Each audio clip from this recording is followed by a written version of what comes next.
ሰላም ለእናንተ ነው እግዚአብሔር ቤተሰቦች።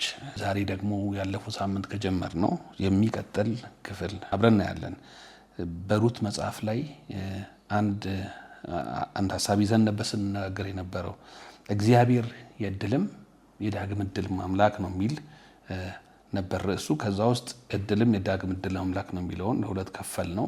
አንደኛው የዳግም እድል ስለሆነ የዳግም እድል አምላክ ነው የሚለው ላይ ስንነጋገር ነበር። በተለይ በኑኃሚን ህይወት ላይ በተመሰረተ ስንነጋገር ነበር። የኑኃሚን በተመለከተ በዛ በመሳፍን ዘመን ስለነበረው ረሃብ በዛ ምክንያት አቤሜሌክ ምን አይነት ውሳኔ እንደወሰነ ውሳኔውን ደግሞ እንዲወስን ያደረገው እይታው እንደነበረ እይታችን በምን ላይ በምን ዙሪያ ማነጣጠር እንዳለበት እይታችን ሊቀርጽ የሚችል እይታችን ሊሰራ የሚችል ብዙ ነገር ቢኖርም አካባቢያችን፣ ባህላችን፣ ትምህርት ቤታችን የምናየው ነገር የምንሰማው ነገር ሁሉ አስተሳሰባችን እይታችን ሊቀርጽ ቢችልም ከሁሉ በላይ ግን በሆነው በእግዚአብሔር ቃል ካልተቀረጸ እንደ አጥር እንደሌለው ቅጥር እንደሌለው ከተማ ነው። ማንኛውም ሐሳብ ይገባል፣ ማንኛውም ሐሳብ ፍሎሪሽ ያደርጋል፣ ፍሬ ያፈራል። የሐሳብ ደግሞ በህይወታችን አድጎ ያንቀናል፣ ይይዘናል። መልካም መጥፎም ሐሳብ ሊመጣና ሊያፈራ ይችላል እያልን ስናወራ ነበርና እይታችን ከእውቀታችን ጋር እይታችን ከምናውቀው ከተረዳነው ነገር ጋር ይያዛል። እንደ እግዚአብሔር ሕዝብና እንደ እግዚአብሔር ልጆች ደግሞ ስንነጋገር እይታችን ሊቀርጽ የሚገባው ቅዱሱ ቃል ነው። እይታችን ሊቀረጽ የሚገባው በመንግስቱ ውስጥ እንዴት እንደምንኖር የመንግስቱን ህገ መንግስት የሆነውን ቃሉን በመንግስቱ ውስጥ እንዴት አድርገን እንደምንተገ በዚህ ምድር ስንኖር እንደ ምጽአተኛና እንደ እንግዳ በምንኖርባት በዚህ ምድር ላይ እንዴት እንደምንኖር የሚያስተምረን አኗኗራችን፣ ውሳኔያችንን፣ አካሄዳችንን የምናደርጋቸውን የትኛውንም ነገር ለእግዚአብሔር ክብር እንዲውል አድርገን እንዴት መሄድ እንዳለብን በደንብ ሊያስተምረንና ሊያሳየን የሚችል እግዚአብሔር ቃል ነው። የህይወታችን ጋይድላይን ሊሰጠን የሚችለው የሚመራን ሁልጊዜ በህይወታችን ውስጥ እንደ ሐሳቡና እንደ ፍቃዱ መራመዳችንን ቼክ የምናደርግበት ቼክን ባላንስ ያለው የእግዚአብሔር ቃል በትክክል እርግጠኛ ሆነ እንድንሄድ የሚያደርግ የእግዚአብሔር ቃል እምነትን በውስጣችን የሚያነሳሳ የእግዚአብሔር ቃል የጸጋው ኃይል በውስጣችን እንዲሰራ በሙላት አንዱ የሚሰራው የሚያደርገው በቃሉ ስለሆነ የእግዚአብሔር ቃል ከኛ ጋር ከሆነ እግዚአብሔር ቃል የምናነብ የምናጠናና የምናሰላስለው ከሆነ የምንፈጽመውም ከሆነ አይምሯችን፣ አስተሳሰባችን፣ መንፈሳችን ነገራችን ሁሉ በእግዚአብሔር ቃል አጥር ውስጥ በእግዚአብሔር ቃል ውቅር ውስጥ ካለ እይታችን የተስተካከለ ይሆናል። አይኖቻችን ለመንፈሳዊ ዓለም የተከፈቱ ይሆናሉ። እይታችን የተስተካከለ ይሆናል። ዲሲዥናችን ውሳኔዎቻችን ሁሉ ደግሞ እንደ እግዚአብሔር ቃልና እንደ እግዚአብሔር ሐሳብ ይሆናል።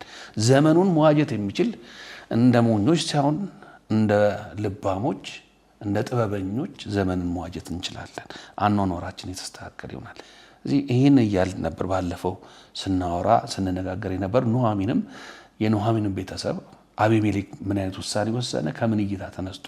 በዛን ጊዜ ወደ ሞዓብ ምድር ሲመጡ የወሰነው ውሳኔ ምን ያክል በህይወታቸው ምን ያክል እንዳስከፈለ በ5 ቁጥር ውስጥ ሁሉን ነገር የማጣት ነገር ስናይ ነበር። ይሄም ከእይታ ከውሳኔ ጋር እንዴት ምክንያቱም ውሳኔ ቁልፍ ስለሆነ የምንከፍተውን በር ከፍተን መግባት ስለሆነ ከዛ በኋላ ደግሞ በህይወታችን የምንሰበስበው የምናጭደው ነገር ስላለ ስለሱ ስናወራ ነበርና በዛ ምክንያት ያጡትን ነገር መጀመሪያ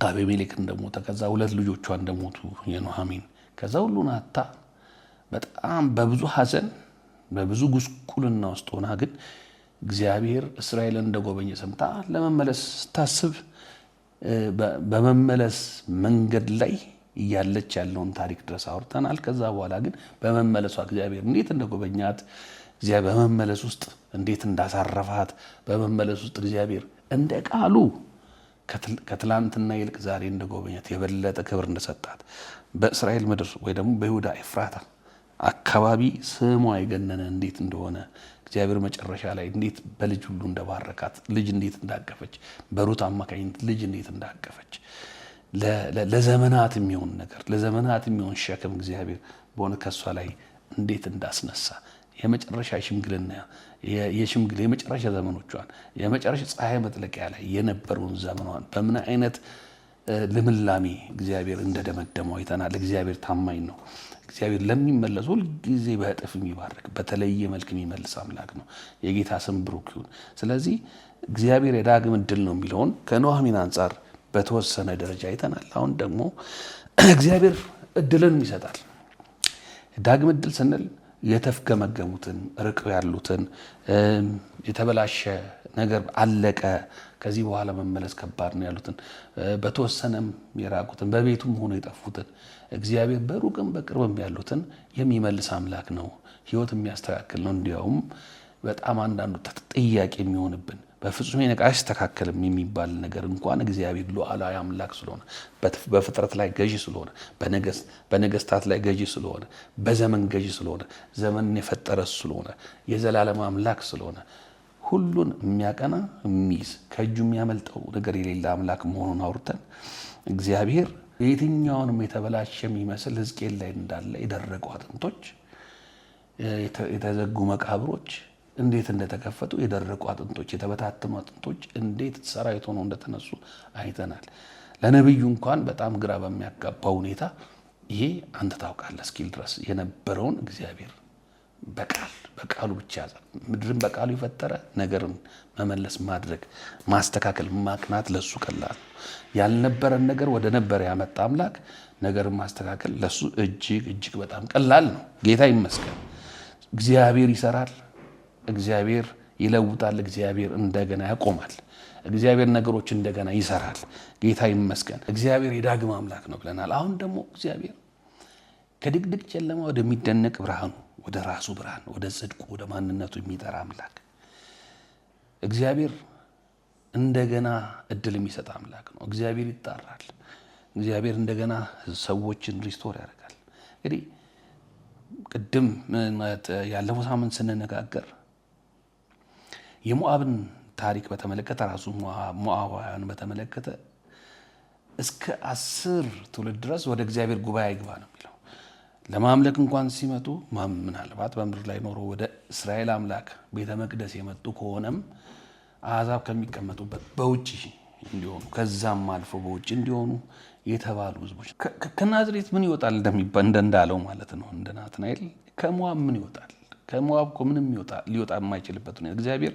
ምክንያቱም ባለፈው ሳምንት እንደተነጋገር ነው የተፈጠረውን ነገር አይተናል። ምናልባት ከዚህ ሁለቱ የሎጥ ልጆች አስከረውት አባታቸውን ዘር ለማስቀረት ብለው የተወለዱት አሞንና ሞዓብ አንዱ ሞዓብ ስለሆነ ሞዓብ ደግሞ በመንገዳቸው እስራኤልን ሲቃወም እንደነበረና በኋላም ደግሞ እንዲሴስኑ ሴቶቻቸውን ልከው እንዳሰሰኗቸው ማሴሰን ብቻ ሳይሆን ጣዖቶቻቸውን እንዲያመልኩ ስላደረጓቸው በዛ ምክንያት እግዚአብሔር የተቆጣቸው ህዝብ ስለሆነ እስከ 10 ትውልድ ድረስ ወደ እግዚአብሔር ጉባኤ አይገቡም የተባሉ ህዝቦች ስለሆኑ ቢያመልኩ እንኳን ከደጅም አልፈው ውጪ እንደሆነ መጽሐፍ ቅዱስ ስለሚነግረን ከነዚህ ሰዎች ጋር የተደባለቀ እስከ 10 ትውልድ ድረስ ወደ እግዚአብሔር ጉባኤ እንደማይገባ ስለተናገረ ይሄ እንግዲህ በጣም ብዙ ነገር ስናይ ይሄ የተረገመ ትውልድ የተረገመ ማህበረሰብ የተረገሙ ናቸው ብለን እንወስዳለን። እግዚአብሔር ግን እስራኤልን ሲጠራ ለአሕዛብ ብርሃን እንድትሆን ጨውና ብርሃን እንዲሆኑ ለአሕዛብ እግዚአብሔር እንደዚህ ነው ብለው እንዲናገሩ የማስታረቅን ስራ እንዲሰሩ እነሱን የጠራበት ዋና ዓላማ የመረጠበት ዓላማ የማዳንን ስራ ለመስራት እግዚአብሔር በእውነት ለአሕዛብም ይራራ ልብ እንዳለው እንድናይ እያደረገን ነው። እግዚአብሔር በየትኛውም ሁኔታ ውስጥ በማንኛውም ሁኔታ ውስጥ እግዚአብሔር ሁልጊዜም ቢሆን እግዚአብሔር ፍቅር ነው። እግዚአብሔር የሚያድን አምላክ ነው። እግዚአብሔር የሚራራ አምላክ ነው። እግዚአብሔር ፍጥረቱ ነንና እንዳለው ፍጥረቶቹ ስለሆኑ ሁልጊዜ የማዳንን ነገር ብርሃንን በአሕዛብ በእስራኤል በኩል ያወጣ ነበር። እግዚአብሔር እንደዚህ ነው። እግዚአብሔር ጻድቅ ነው። እግዚአብሔር ሁሉን ቻይ ነው። እግዚአብሔር ሁሉን አድራጊ ነው። እግዚአብሔር ፍቅር ነው የሚለውን ነገር በሕይወታቸውም በንግግራቸውም በአኗኗራቸውም በሁሉ ነገር የእግዚአብሔር ማንነት እየገለጡ ሰዎችን ወደዚህ መጥራት ነው የእስራኤል የክህንነት ስራ ጠቅላላ ጥሪያቸው ማለት ነው። ስለዚህ እቺ ሞዓባዊትም ለዚህ ጥሪ እግዚአብሔር አጭቷታል ማለት ነው። በጣም አስገራሚ የሚገርመው ነገር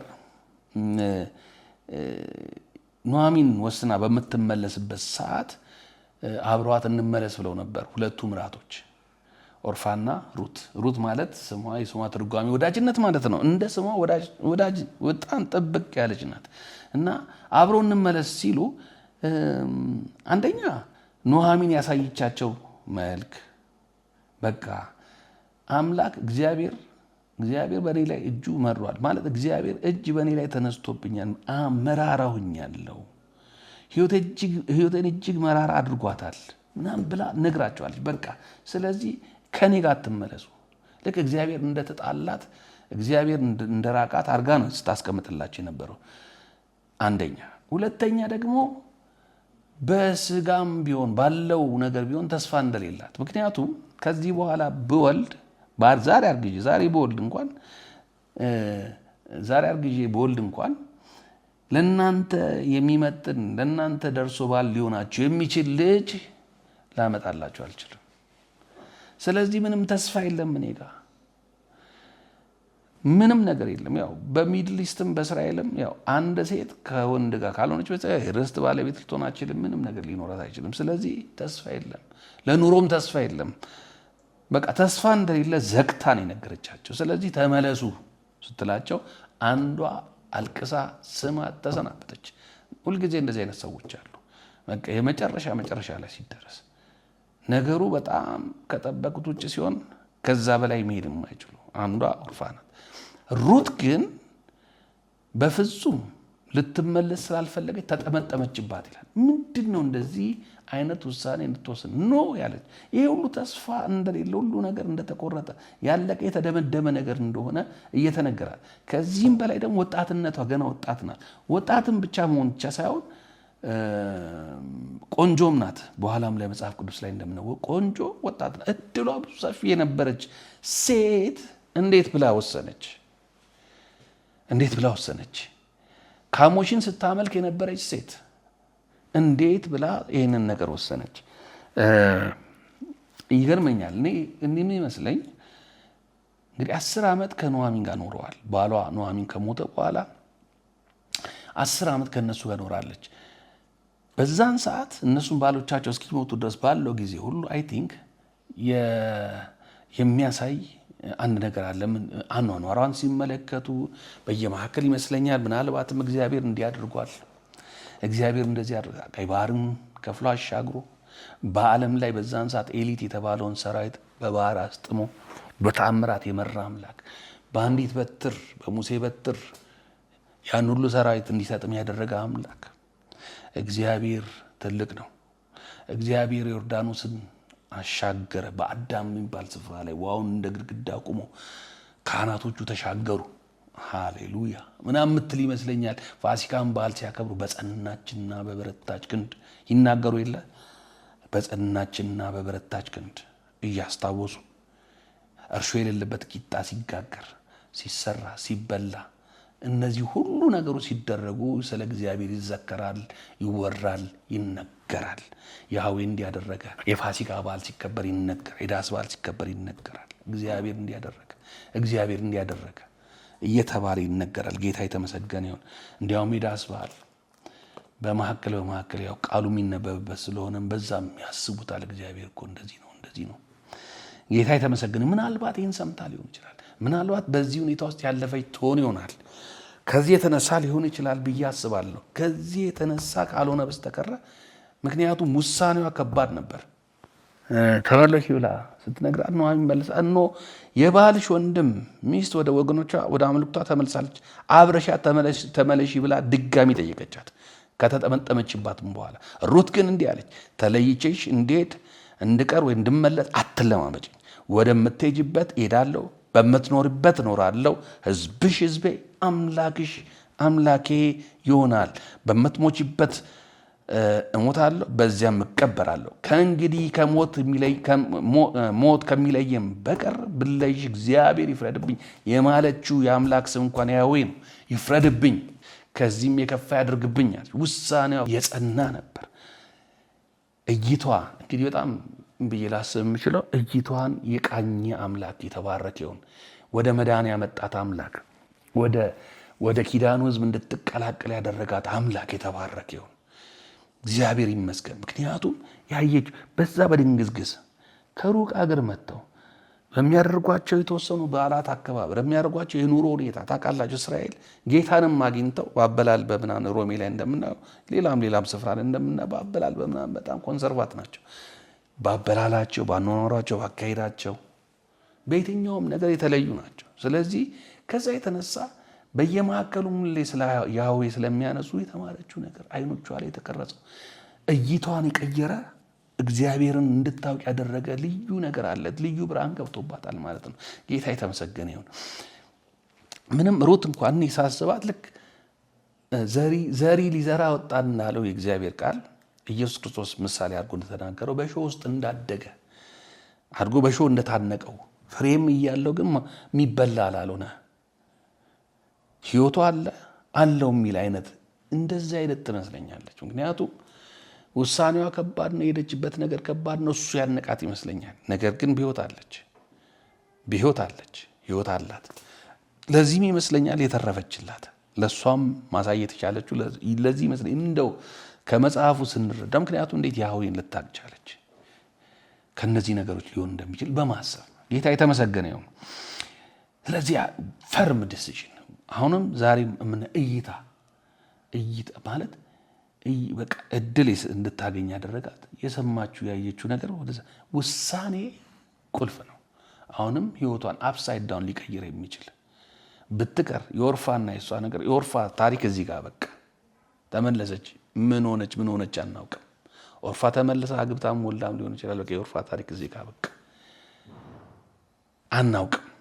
ኦርዲነሪ ላይፍ እንደኖረች ካሞሽ እንዳመለከች ህይወቷ ይደመደማል። ነገር ግን ሩት ወደ አዲስ ቻፕተር መግባት ሆነላት። ውሳኔ እድላችን ሲመጣ እድላችን ጋር ስንወስን እግዚአብሔር የሚያደርገውን ከኛም የሚጠበቀውን ውሳኔያችን ማለትም እድሎቻችንን እንዴት እናስቀጥላለን፣ እግዚአብሔር ደግሞ እድል ሲሰጠን እንዴት ያደርግልናል የሚለውንም ደግሞ ከዚህ በኋላ እናያለን። ጌታ የተመሰገነ ይሁን። ወሰነች። ወደዛ ምድር ሲመለሱ በቃ በለቅሶ ተቀበሏት። ኑኃሚን ምን ሆነች ተባለ። በጣም በቃ ኑኃሚንም አብራ እግዚአብሔር አስመሮኛል አለች።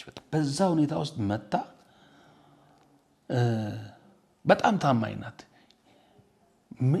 ማለት የእንትን ጊዜ ስለደረሰ የገብስ መታጨጃ ጊዜ ስለደረሰ ሂጂና ቃርሚት ላይ የቃርሚያን ሕግ ታውቃላችሁ። የቃርሚያ ሕግ ያው የእስራኤል አምላክ እግዚአብሔር በጣም ስሙ የተባረከውን ያዘጋጀው ለድሃ አደጎች ያዘጋጀው እያጨዱ አጫጆች ሲያልፉ የዘለሉትን መልሰው እንዳያጭዱት ያስቀመጠው የቃርሚያ ሕግ አለ። በዛ ቃርሚያ ሕግ ተጠቅማ ቃርማ እንድትመጣ ኑኃሚን ስትመለስ የሚቃረም ነገር ነበር የምትፈልገው። ተቃርሞ እንዲመጣ እንድትቃረም ስትልካት እግዚአብሔር ወስነው ለሚሄዱ አንተ አምላኬ ነህ፣ አምላኬ ትሆነኛለህ፣ የህይወት ለውጥ ለማምጣት እግዚአብሔርን ለሚወስኑ ሰዎች እግዚአብሔር መለኮታዊ ቅንጅት ያዘጋጃል። በዚች በሩት ህይወት ውስጥ የምናየው እግዚአብሔር መለኮታዊ ቅንጅትን ሲያደርግ ነው። እግዚአብሔር መለኮታዊ ቅንጅትን አደረገ። ድንገት በሚመስል ሁኔታ ቦይዝ እርሻ ውስጥ ገባች። ቦይዝ እርሻ ውስጥ ገብታ ቦይዝም ኖቲስ እንዲያደርጋት እንዲለያት ማናት ብሎ እንዲጠይቅ አደረገ። ጌታ ይመስገን። እግዚአብሔር ስንወስድ እግዚአብሔር መለኮታዊ ቅንጅት ያደርጋል። እግዚአብሔር የሱ ድርሻ መወጣት ይጀምራል። እግዚአብሔር ነገሮችን ያቀናጃል።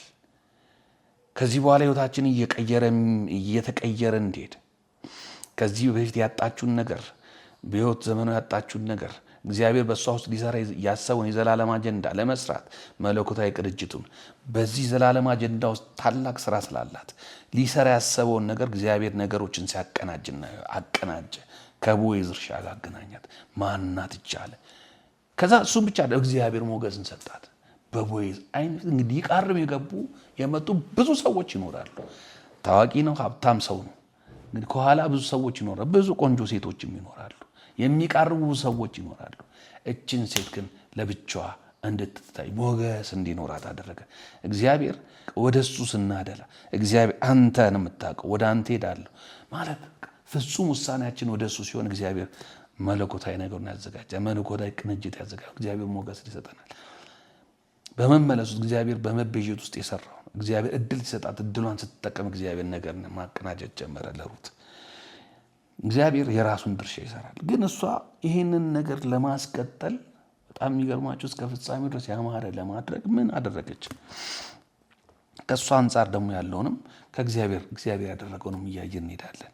እቺ ሴት ምን አይነት ሴት ነበረች? አንደኛ በጣም ትጉ ሴት ነበረች። በተሰጣት ጊዜ የተሰጣትን ነገር የምታደርግ ትጉ ሴት ነበረች። በጣም ትጋት ነበራት። እዚሁ መጽሐፍ ቅዱስ ላይ እዚሁ ምዕራፍ 2 ላይ እንደሚናገር ያለማቋረጥ ስትቃርም ቆይታለች ብለው ሪፖርት የሚያደርጉላት ያለማቋረጥ ከተዋወቃትም በኋላ ካናገራትም በኋላ ቁጥር 17 ላይ ጨርሶ እንትን ሲላት ምናል ስለዚህ ሩት እስኪመሽ ድረስ ከአዝመራው ላይ ቃረመች ይላል። እስኪመሽ ጠዋት ሄዳ በትጋት እስኪመሽ ድረስ ይትጋት እግዚአብሔር በሰጣት ባስቀመጣት እርሻ ላይ እግዚአብሔር በከፈተላት ነገር ላይ በትጋት የምትገኝናት በጣም ትጉ ነበረች እና በጣም ዲሊጀንት ትጋት ይታይባት ነበር። ጌታ የተመሰገነ ይሁን። የመጀመሪያ ካራክተር የሚታይባት ትጋት ነው። ሁለተኛ ታማኝ ነበረች። ቃል የገባችውን ነገር እየተከታተለች ታደርግ ነው። ቃርማ ስትመጣ አምጥታ ለኑኃሚን ሰጣለች። ይሄው ዛሬ ቃረምኩት፣ የሰራሁት ይሄ ነው። ደግሞ የዛሬ ብቻ እንዳልሆነ እናያለን። ይሄ ታማኝነት፣ ይሄ መልካምነት፣ ይሄ በጎነት በእሷ ሕይወት የዚህ ጊዜ ብቻ እንዳልሆነ እናያለን። ቁጥር 11 ላይ ምዕራፍ 2 ላይ ቦዔዝ መልሶ እንዲህ ይላታል፣ ባልሽ ከሞተ ጀምሮ ለአማትሽ ያደረግሽላትን ሁሉ አባትና እናትሽ የተወለድሽበትን ሀገር ትተሽ ቀድሞ ከማታውቂ ሕዝብ ጋር ለመኖር እንዴት እንደመጣሽ ነግረውኛል ይላል። ለአማቷ ያደረገችውን ነገር ሁሉ ከዛ እንደሰማ እናያለን። በጣም ታማኝ፣ ትጉ፣ መልካም ሴት ነበረች። ሞር የሚያጸናለ ምዕራፍ 3 ላይ ደግሞ እንዲህ ይላል። ምዕራፍ 3 ላይ ስለ ካራክተር ስለ ማንነቷ ሲናገር መልካምነቷን ሄዳም በእርሻ ያደረገችውን በእርሻው ላይ ዋርሳ እንዲሆናት በተነገራት መሰረት ኑኃሚን በነገረቻት መሰረት ሁሉን ያዘዘቻትን ሁሉ ካደረገች በኋላ እንዲህ ይላታል። ልጄ ሆይ ይላታል ቦዔዝ፣ እግዚአብሔር ይባርክሽ። ከዚህ በፊት ካደረግሽው ይልቅ አሁን በጎነትሽ ይበልጣል። ባለጠጋም ሆነ ድሃ ወጣት ወንድ ፈልገሽ አልሄድሽም። በጣም የተቃኘች ሰው ናት ማለት። አሁን ልጄ አትፍሪ፣ የምጠይቂን ሁሉ አደርግልሻለሁ። አንቺ ምግባረ መልካም ሴት መሆንሽን የሀገሬ ሰው ሁሉ ያውቃል። ምግባረ መልካም ሴት፣ በጣም መልካም ካራክተር፣ ምግባረ መልካም፣ በመልካም የተመሰከረላት እግዚአብሔር እንደው በኢየሱስ ክርስቶስ በዚህ ምግባረ መልካምነት ይባርካል። እና ምግባረ መልካም ሴት መሆንሽን ለሀገሬ ሰው ምግባረ መልካም ሴት መሆንሽን ለሀገሬ ሰው ያውቃል። ስለዚህ መልካም ባህሪ ምግባረ መልካም እንደሆነች ያስታውቃል። ሌላ ኮንሲስተንት ናት። የማይቀያየር አንድ ባህሪ ይዛ ነው የምትሄደው። እግዚአብሔር የተመሰገነን እስከ መጨረሻው ድረስ ምዕራፍ 4 ልጅ እስክትወልድ ድረስ አግብታ እንግዲህ ስታገባ የመሐሎን የኬሊዮንን እንደገና የአቤሜሌክን እርሻ በሙሉ ወስዳለች። እሱን ሁሉ ወስዳ ከዛ በኋላ የዚህ ታላቅ ሰው የዚህ ሀብታም ሰው እንትን ሆናለች፣ ሚስት ሆናለች። ነገር ግን ኮንሲስተንት ነው ባህሪዋ። ታማኝነቷ ኮንሲስተንት ነው። መልካምነቷ ኮንሲስተንት ነው ማለት ሁሌ የማይቀያየር ሁሌ አንድ አይነት። ጌታ የተባረከ ይሁን። በጣም በዚህ በመጨረሻ ሰዓት እንኳን ስትወልድ ልጇን እንኳን አወስዳ የሰጠቻት ሞግዚት እንድትሆን አሳልፋ የሰጠቻት ኢዮቤድን የሰጠቻት ለኑኃሚን ነው። በጣም አስገራሚ ኮንሲስተንት ባህሪ። የወሰነችውን ቃል የገባችውን በምትሞችበት እሞታለሁ፣ በምትሄጂበት እሄዳለሁ፣ ሕዝብሽ አምላክሽ አምላክ ከአንቺ አልለይም፣ ሁልጊዜ በዚህ መልክ ሄዳለሁ ብላ ቃል እንደገባችላት እስከ መጨረሻው ድረስ ሕዝብ ሁሉ እስኪመሰክር ድረስ ፕሪሸስ የወለደችውን ፕሪሸስ ልጅ አሳልፋ እስክትሰጣ ድረስ ኮንሲስተንት ነበር ባህሪዋ። እግዚአብሔር በጣም ከዚህ የተነሳ መባረክን ይባርካታል። መጀመሪያው በረከቷ እግዚአብሔር ከእሷ ጋር መሆን መጀመሩ ነው። እግዚአብሔር ሞገስ እየሰጣት መለኮታዊ ቅንጅት ሰጥቶ እግዚአብሔር ያጣችውን ትዳር አዲስ ትዳር፣ ለዛውም ትዳር ዋና ሰው የሚባል ሰው፣ መልካም ሰው የሚባል ሰው፣ በባህሪም መልካም በሁሉ ነገር የተባረከ ሰው በምድሪቱ ላይ የተከበረን ሰው ባልሰጣት። ጌታ የተመሰገነ ይሁን። እግዚአብሔር አዲስ ሕይወት የለመለመ ሕይወት ሰጣት። አስገራሚ ነው እግዚአብሔር አዲስ ሕይወት። እሱም ብቻም አይደለም ለ10 ዓመት አልወለደችም ነበር። አሁን ደግሞ ማህፀኗን ከፈተ። እግዚአብሔር ይባረክ። ማህፀኗን መክፈት ብቻ አይደለም ልጅ ወለደ።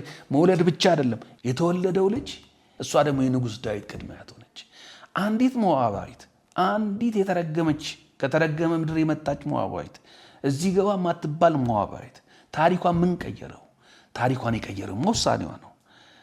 ይህ አምላክ እግዚአብሔርን መቀበሏ ነው። እሱ አምላክ ይሆናል ብላ ማመኗ ነው። የካሞሽን ትታ ወደዚህ ወደ እስራኤል አምላክ መመለሷ ነው። ምንም ነገር ተስፋ አርጋ ሳይሆን እግዚአብሔርን ተስፋ አርጋ በመመለሷ እግዚአብሔር አዲስ ነገር በሷ ሕይወት ይሰራል። የኢየሱስ መምጫ በሷ በኩል ሆነ። በሷ በተወለዱ ዘሮች በኩል ሆነ። እግዚአብሔር እድል ይሰጣል። የዳግም እድልም አምላክ ነው። እግዚአብሔር እድል ሰጥቶን ስንጠቀምበት፣ እግዚአብሔር ዳግም እድል ሰጥቶን ስንመለስ፣ በተሰጠን እድል ስንጠቀም፣ ወደ እግዚአብሔር በፍጹም ልባችን ስንመለስ፣ እንዲሁም ደግሞ እግዚአብሔር ጥሪውን ባቀረበ ጊዜ ወደ መዳን ስንመጣ እግዚአብሔር ይባርከናል። በሰላም ይባርከናል። በረፍቱ ይባርከናል። በመገኘቱ ይባርከናል። በሱ ዘላለም እቅድ ውስጥ በማስገባት ይባርከናል። እግዚአብሔር በዘላለም እቅድ ውስጥ የምንሰራውን ፐርፐዝ ያለውን ፐርፐስፉል ላይፍ ዓላማ መር ህይወት እንዲኖረን እግዚአብሔር ያደርጋል። በዓላማ እንድንኖር ያደርጋል። የምንኖርለት እናውቃለን፣ የምንሞትለት እናውቃለን። እግዚአብሔር እናያለን፣ ተስፋችን በሰማይ እንዳለ እናውቃለን። ወገኖቼ እይታ በጣም ወሳኝ ነው። እግዚአብሔር ያየነውን ነገር ይባርክልን። ምንድን ነው የምናየው? የእምነት አባቶች በዕብራውያን 11 ላይ ያዩት ነገር ስለነበረ የእምነት አባቶች የዕብራውያን ጸሐፊ ሲነግረን ያዩትን ነገር ትኩር ብሎ ስላይ ብድራታቸው ማየት ስለቻሉ እይታቸው ስለተቃኘ በእምነት መራመድ ቻሉ። በእምነት መወሰን ቻሉ። ስለ ረዓብም ሲናገር እኮ በእምነት ነው የሚለው። በእምነት ሊገባቸው ረዓብ ያቺ የቦይዝ እናት ናት ረዓብ። የቦይዝ እናት ናት ረዓብ። ስለ ረዓብ ሲናገር በእምነት ነው ያደረገችው። በእምነት እግዚአብሔር የተመሰገነ። የእምነት አባቶች በሙሉ ብድራታቸው ትኩር ብሎ ተመልክቶ ስለነበር በእምነት የፈርዖን የልጅ ልጅ መባልን አልፈለጉም። በእምነት ይላል። ጌታ የተመሰገነ ይሁን። እግዚአብሔር ላይ ባለ እምነት የወሰኑት ነገር ብድራት ስላለው ጌታ የተመሰገነ ይሁን።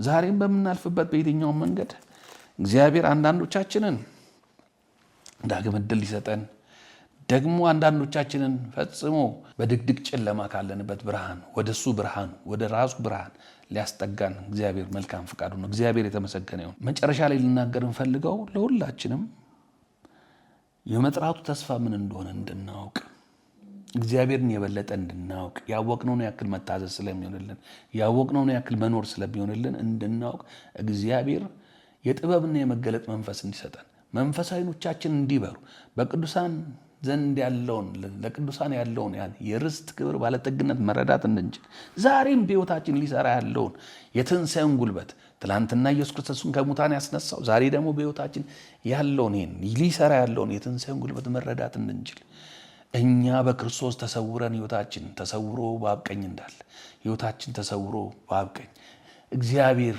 ለዛሬ እግዚአብሔር በእውነት በምን አይነት ሁኔታ ውስጥ እኛን እያስቀመጠ እንዳለ በዘላለም እቅድ ውስጥ እግዚአብሔር በእውነት እንዴት ሊያደርገን እንዳለ እንድናውቅ እንድንረዳ በዚህ ዘላለም እቅድ ውስጥ ያለንን ተስፋ በዘላለም እቅድ ውስጥ ያለንን ድርሻ ማወቅ እንድንችል ዓይኖቻችንን ዛሬ እግዚአብሔር ይክፈት። ጌታ የተመሰገነ ይሁን። እግዚአብሔር የእድሎች አምላክ ነው፣ የዳግም እድልም አምላክ ነው። ጌታ የተመሰገነ ይሁን። እንግዲህ ባለፉት 2 ሳምንታት እንዳየነው እግዚአብሔር እድልን ይሰጣል፣ የዳግም እድልም አምላክ ነው። የምናየውን ነገር ግን የሚቃኘው እይታችን ነው፣ አስተሳሰባችን ነው። አስተሳሰባችን ውሳኔያችን ይጫናል። ውሳኔያችን ወይ ትክክለኛ ያልሆነ በር እንድንከፍት ያደርገናል። ይሄ አስተሳሰባችን ሊቃኘው የሚገባው የእግዚአብሔር ቃል ነው። በእግዚአብሔር ቃል የታጠረ አእምሮ፣ የእግዚአብሔር ፍቃድ ምን እንደሆነ የሚፈልግ አእምሮ፣ የእግዚአብሔር ፍቃድን አሜን ብሎ መቀበል የሚችል ብድራቱን ትኩር ብሎ የተመለከተ ማህበረሰብ በእግዚአብሔር ፍቃድ ደስ ይሰኛል። ያለውን ነገር የሚታየውን ነገር ሳይሆን እግዚአብሔርን አይቶ ደስ ይሰኛል። በእግዚአብሔር እቅድ ውስጥ እንዳለ ሲያውቅ ደስ ይሰኛል። እንደ እግዚአብሔር ሐሳብ እየተራመደ እንዳለ ሲያውቅ ምንም አይነት ደስ በሚልም ሁኔታ ውስጥ ደስ በማይል ሁኔታ ውስጥ ቢያልፍ ደስተኛ ይሆናል። እንደገናም ደግሞ ተስፋን ስላለው ተስፋን ስለሚይዝ በተስፋው ስለሚጠበቅለት ተስፋው ስላለ ተስፋን የያዘ አምላክ የታመነ ስለሆነ በጣም በደስታ ይራመዳል፣ ይሄዳል። እግዚአብሔር የተመሰገነ ይሁን። በእውነት ተስፋ እንዳለው ሰው እንራመድ። እይታችን ይቅናልን። በእግዚአብሔር ቃል የታጠረ በእግዚአብሔር ቃል የተሰራ ይሆንልን። አይኖቻችን ደግሞ እግዚአብሔር በእውነት አይኖቻችን ይክፈትልን። ከዛ በኋላ በየዕለት የምናደርጋቸው ትንሽም ሆነ ትልቅ ውሳኔ እንደ ሐሳብ ይሆንልን፣ እንደ ፍቃድ ይሆንልን። ሪግሬት የማናደርግበት ደስ የምንሰኝበት ይሁን። በድቅድቅ ጨለማ ያሉትንም ዛሬ እግዚአብሔር ይጣራል። የህይወታችን ቁልፍ ውሳኔ እንድንወስን ኢየሱስ ክርስቶስ ጌታ ሆኖ የጌታ ለውጥ እንድናደርግ እግዚአብሔር ይጣራል። ህይወታችንን እንድንሰጠው ይፈልጋል። እንደገና እንዲለውጥን ይፈልጋል። ልክ እንደ ሩት አምላክሽ አምላኬ እንዳለችው በመረዳት ውስጥ ሆነን ወደዚህ አምላክ መሄድ እንድንችል እግዚአብሔር ይፈልጋል። ጌታ የተመሰገነ ነው። ስለዚህ እግዚአብሔር የእድሎችም አምላክ ነው፣ እድልንም ይሰጣል። ያንን ደግሞ ለመጠቀም እግዚአብሔር መያዣው በተለይ ደግሞ የተሰጠን እድል የተሰጠን ጸጋ የተሰጠን የምንኖርበትን መያዣው ረጅም ርቀት የሚያስጉዘን ደግሞ ባህሪያችን ነው። እግዚአብሔር ይባርከናል። እግዚአብሔር ጸጋን ይሰጠናል። መያዣው ግን ባህሪያችን ነው። በዛ መልካም ባህሪ ልክ ሩት እንደተገለጠችው ምግባረ ሰናይ መልካም እንደሆነች ታማኝ እንደሆነች ኮንሲስተንት እንደሆነች እግዚአብሔር በዚህ ይባርከን። ጌታ ኢየሱስ ይባርካችሁ። ሻሎም